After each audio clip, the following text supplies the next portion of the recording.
शीतकालीन सत्र है और माहौल भी शीत ही रहेगा।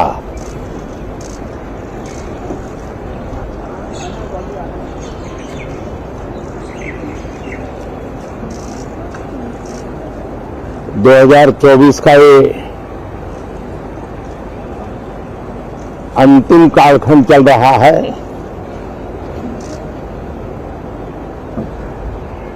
देश पूरे उमंग और उत्साह के साथ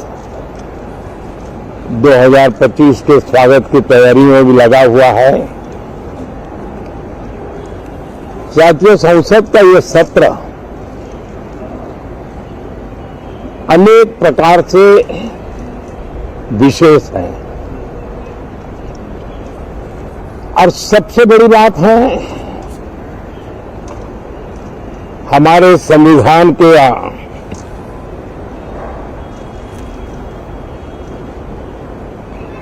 75 साल की यात्रा, 75वें साल में उसका प्रवेश, ये अपने आप में लोकतंत्र के लिए एक बहुत ही उज्जवल अवसर है। और कल संविधान सदन में सब मिलकर के इस संविधान के 75वें वर्ष की उसके उत्सव की मिलकर के शुरुआत करेंगे।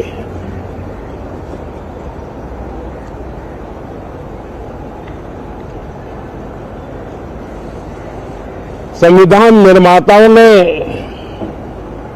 संविधान निर्माण करते समय एक एक बिंदु पर बहुत विस्तार से बहस की है और तब जाकर के ऐसा उत्तम दस्तावेज हमें प्राप्त हुआ है। और उसकी एक महत्वपूर्ण इकाई है हमारी संसद।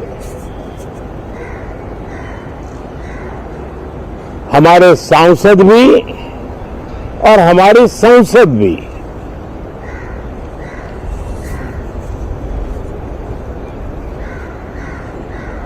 पार्लियामेंट में स्वस्थ चर्चा हो, ज्यादा से ज्यादा लोग चर्चा में अपना योगदान दें। दुर्भाग्य से कुछ लोगों ने अपने राजनीतिक स्वार्थ के लिए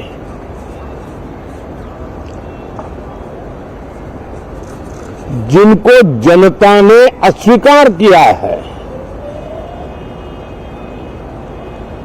देश संसद को भी मुट्ठी भर लोगों के हुड़दंगबाजी से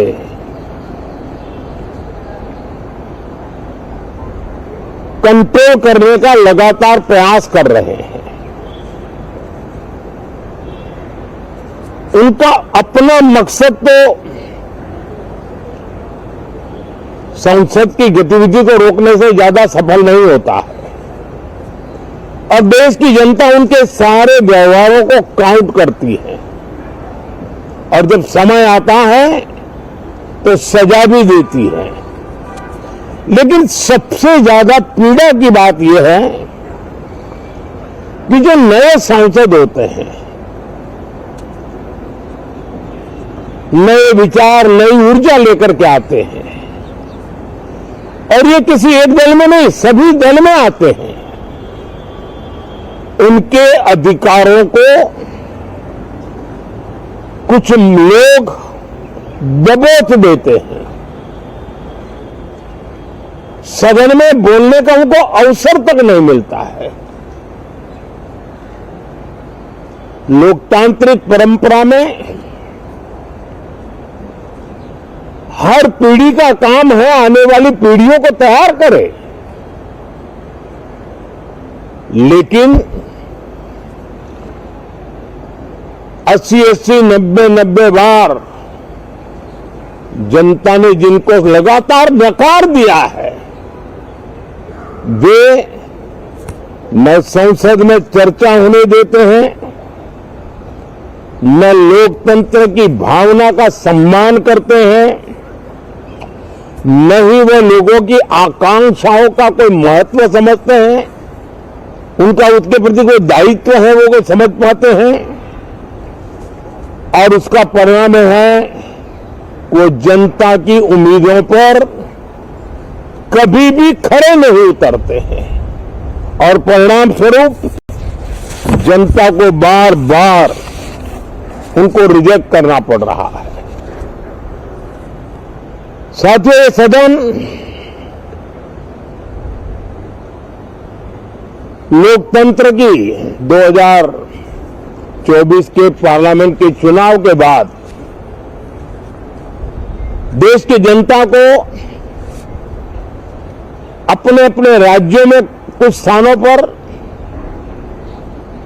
अपनी भावना, अपने विचार, अपनी अपेक्षाएं प्रकट करने का अवसर मिला है। उसमें भी 2024 के लोकसभा के चुनाव के नतीजों को और अधिक ताकत दी गई है राज्यों के द्वारा और अधिक बल प्रदान किया गया है और अधिक समर्थन का व्याप बढ़ा है। और लोकतंत्र की यह शर्त है कि हम जनता जनार्दन की भावनाओं का आदर करें, उनकी आशा अपेक्षाओं पर खरा उतरने के लिए दिन रात मेहनत करें। मैं बार बार खास करके विपक्ष के साथियों से आग्रह करता रहा हूं और कुछ विपक्ष बहुत जिम्मेदारी से व्यवहार करते भी हैं। उनकी भी इच्छा रहती है कि सदन में सुचारू रूप से काम हो, लेकिन लगातार जिनको जनता ने नकार दिया है वे अपने साथियों की बात को भी दबोच देते थे, उनकी भावनाओं का भी अनादर करते हैं, लोकतंत्र की भावनाओं का अनादर करते हैं। मैं आशा करता हूं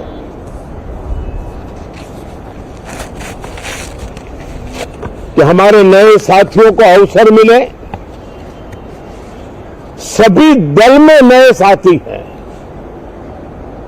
उनके पास नए विचार है, भारत को आगे ले जाने के लिए नई नई कल्पनाएं हैं और आज विश्व भारत की तरफ बहुत आशा भरी नजर से देख रहा है। तब हम संसद का समय का उपयोग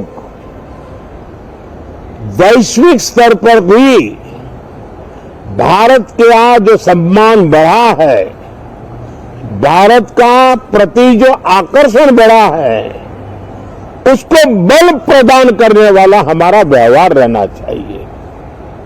विश्व के अंदर भारत को ऐसे अवसर बहुत कम मिलते हैं जो आज मिला है और भारत की संसद से वो संदेश भी जाना चाहिए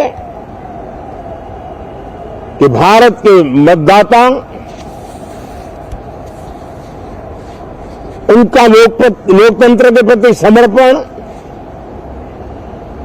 उनका संविधान के प्रति समर्पण, उनका संसदीय कार्य पद्धति पर विश्वास, संसद में बैठे हुए हम सबको जनता जनार्दन की इन भावनाओं पर खरा उतरना ही पड़ेगा।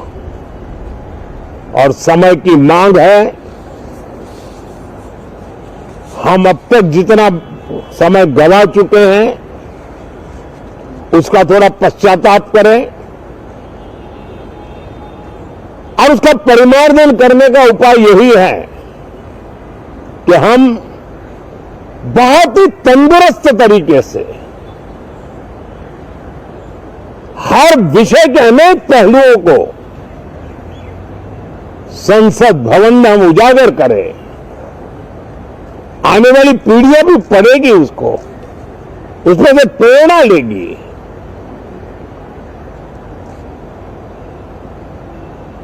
मैं आशा करता हूं कि ये सत्र बहुत ही परिणामकारी हो, संविधान के 75वें वर्ष की शान को बढ़ाने वाला हो, भारत की वैश्विक गरिमा को बल देने वाला हो, नए सांसदों को अवसर देने वाला हो, नए विचारों का स्वागत करने वाला हो। इसी भावना के साथ मैं फिर एक बार सभी माननीय सांसदों को उमंग और उत्साह के साथ इस सत्र को आगे बढ़ाने के लिए निमंत्रित करता हूं।